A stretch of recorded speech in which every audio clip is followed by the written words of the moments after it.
ಬೆಂಗಳೂರಿನ ಸೋಮಾಲಿಯಾ ಎಂದೇ ಕುಖ್ಯಾತಿಯಾಗಿದ್ದಂತಹ ಡಿಜೆ ಹಳ್ಳಿಯ ಬಗ್ಗೆ ಸುವರ್ಣ ನ್ಯೂಸ್ ವಿಸ್ತೃತ ವರದಿಯನ್ನು ಮಾಡಿತ್ತು. ಇದೀಗ ವರದಿಯ ಬಗ್ಗೆ ಸ್ಥಳೀಯ ಜನಪ್ರತಿನಿಧಿಗಳು ಎಚ್ಚೆತ್ತುಕೊಂಡಿದ್ದಾರೆ. ಇಂದು ಸಾರ್ವಜನಿಕ ಅಹವಾಲನ್ನ ಕಾರ್ಯಕ್ರಮವನ್ನು ಆಯೋಜಿಸಿ ಜನರ ಸಮಸ್ಯೆಗಳನ್ನು ಆಲಿಸಿದರು.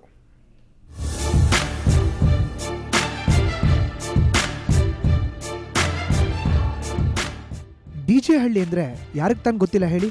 ಅದರಲ್ಲೂ ಇತ್ತೀಚೆಗೆ ಬೆಂಗಳೂರಿನ ಸೋಮಾಲಿಯಾ ಎಂದೇ ದೊಡ್ಡ ಸುದ್ದಿಯಾಗಿತ್ತು. ಅಲ್ಲಿನ ಸಮಸ್ಯೆ ಬಗ್ಗೆ ಸುವರ್ಣ ನ್ಯೂಸ್ ವರದಿ ಕೂಡ ಮಾಡಿತ್ತು.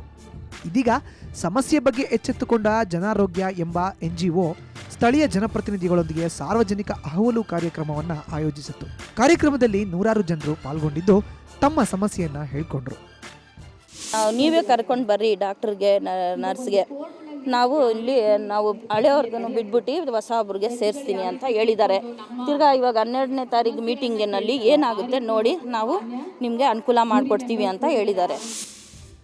ಇನ್ನು ಡಿಜೆ ಹಳ್ಳಿಯಲ್ಲಿರುವ ಸರ್ಕಾರಿ ಆಸ್ಪತ್ರೆಯಲ್ಲಿ ವೈದ್ಯರ ಸಮಸ್ಯೆಯನ್ನ ಕಾಡ್ತಿರೋದನ್ನ ಕೂಡ ಜನರು ಜನಪ್ರತಿನಿಧಿಗಳ ಮುಂದಿಟ್ಟರು. ಕಾರ್ಯಕ್ರಮದಲ್ಲಿ ಸ್ಥಳೀಯ ಕಾರ್ಪೊರೇಟರ್, ಸ್ಥಳೀಯ ಆರೋಗ್ಯ ಇಲಾಖೆ ಅಧಿಕಾರಿಗಳು, ಇನ್ನಿತರ ಜನಪ್ರತಿನಿಧಿಗಳು ಭಾಗವಹಿಸಿದ್ದು ಜನರ ಸಮಸ್ಯೆಗೆ ಸ್ಪಂದಿಸುವುದಾಗಿ ಭರವಸೆ ನೀಡಿದರು. ಕಸ ವಿಲೇವಾರಿ ಆಗಲಿ ಮತ್ತು ಮೋರಿ ಒಳಚರಂಡಿ ಎಲ್ಲ ಇದಾಗಲಿ ಎಲ್ಲ ಸುಮಾರು ಕೆಲಸಗಳು ನಡೀತಾ ಇದೆ. BBMP ಬಡ್ಜೆಟ್ ತಮಗೆ ಗೊತ್ತಿದೆ, ಫಂಡ್ಸ್ ಇಲ್ಲ, ಅದರಿಂದ ಸ್ವಲ್ಪ ಕೊರತೆ ಇದೆ. ಆದ್ರೂ ಮೇಯರು ಮತ್ತು ಆಯುಕ್ತರು ಬಂದು ಸುಮಾರು ಕೆಲಸಗಳನ್ನ ಅಪ್ರೂವ್ ಮಾಡಿದ್ದಾರೆ. ಟೆಂಡರ್ ಪ್ರಕ್ರಿಯೆಯಲ್ಲಿದೆ. ಇನ್ನೊಂದು 1-2 ತಿಂಗಳಲ್ಲಿ ಎಲ್ಲ ಕೆಲಸಗಳು ಶುರುವಾಗಿದೆ. ಒಟ್ಟಿನಲ್ಲಿ ಅಧಿಕಾರಿಗಳ ಜೊತೆ ತಮ್ಮ ಸಮಸ್ಯೆಗಳನ್ನು ಹೇಳಿಕೊಳ್ಳಲು ಡಿಜೆ ಹಳ್ಳಿ ಜನರಿಗೆ ಇದೊಂದು ಮುಕ್ತ ವೇದಿಕೆಯಾಗಿತ್ತು.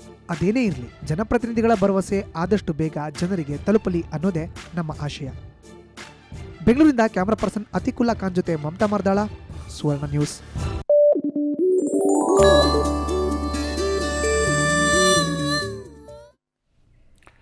ಹೊಸ ಕಂಪನಿಯನ್ನು ಕಟ್ಟೋದು ಸುಲಭ, ಆದರೆ ಲಾಸ್ ಆದ ಕಂಪನಿಯನ್ನು ಮತ್ತೆ ಸುಸ್ಥಿತಿಗೆ ತಂದು ಲಾಭದಾಯಕವಾಗಿ ನಡೆಸೋದು ಅಷ್ಟು ಸುಲಭದ ಮಾತಲ್ಲ.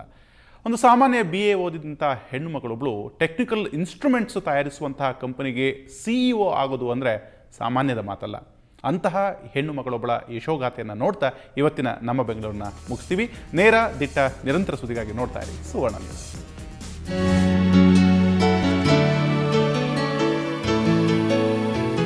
ಇಲ್ಲಿರೋದೆಲ್ಲ ಟೆಲಿಫೋನ್ ಕಂಪನಿಗೆ ಸಂಬಂಧಿಸಿದ ತಾಂತ್ರಿಕ ವಸ್ತುಗಳು. ಕೆಲಸ ಮಾಡುವವರೂ ತಂತ್ರಜ್ಞರೇ. ಆದರೆ ಇವರ CEO ಮಾತ್ರ ಸಾಹಿತ್ಯ ಪದವೀಧರೆ. BA ಓದಿರೋ ರಾಜಲಕ್ಷ್ಮಿ ಈ ಕಂಪನಿ ಕಟ್ಟಿದ್ದಲ್ಲ. ಇವರ ಪತಿ ಮತ್ತವರ ಗೆಳೆಯರು ಸೇರಿ ಈ ಕಂಪನಿ ಪ್ರಾರಂಭಿಸಿದ್ರು.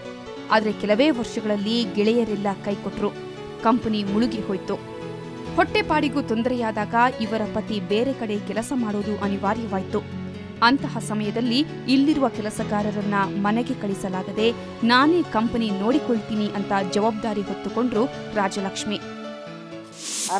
ನಾವು unnecessary expenses, too many people, 2-3 ಜನ ಕ್ಲೀನಿಂಗ್ಗೆ ಎಲ್ಲ ಕಟ್ ಮಾಡಿ ಅವ್ರವ್ರ ಕೆಲಸ ಅವ್ರವ್ರು ಮಾಡ್ಕೋಬೇಕು. So we brought in that concept of saving money. That is how I think we turned around also. Apart from business, that matters a lot. ಎಷ್ಟು ಬಂದರೂ ಖರ್ಚು ಮಾಡ್ತಾ ಇದ್ರೆ it is not going to help. Intercom, private telephone ಎಕ್ಸ್ಚೇಂಜ್ನಂತಹ ತಾಂತ್ರಿಕ ವಸ್ತುಗಳನ್ನು ತಯಾರಿಸುವ company ಇದು.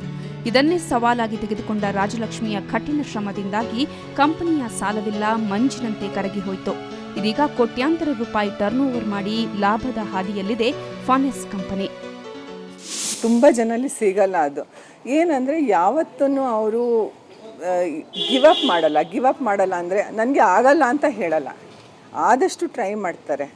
ಆದಷ್ಟು ಟ್ರೈ ಮಾಡಿ ಕಡೆಗೆ ಆಗಲಿಲ್ಲ ಅಂದರೆ ಬಿಟ್ಬಿಡ್ತಾರೆ. ಅಲ್ಲಿ ತನಕ ಬಿಡಲ್ಲ. So I think this quality ಈ ರಾಜಿಯವರಲ್ಲಿ ಈ ಕ್ವಾಲಿಟಿನೇ ಅವರಿಗೆ ಹೆಲ್ಪ್ ಮಾಡಿದ್ದು ಮುಂದೆ ಬರೋಕ್ಕೆ. ಬದುಕಿನ ಹಾದಿಯಲ್ಲಿ ಕಷ್ಟಗಳು ಸಾಮಾನ್ಯ. ಆದರೆ ಅದನ್ನೇ ಏಣಿಯನ್ನಾಗಿಸಿಕೊಂಡು ಯಶಸ್ಸಿನ ಶಿಖರವೇರಿದ ರಾಜಲಕ್ಷ್ಮಿಯ ಕಥೆ ಇತರರಿಗೆ ಸ್ಫೂರ್ತಿ. ಬೆಂಗಳೂರಿನಿಂದ ಕ್ಯಾಮರಾಮನ್ ಲೋಕೇಶ್ ಜೊತೆ ರಜನಿ MG, ಸುವರ್ಣ ನ್ಯೂಸ್.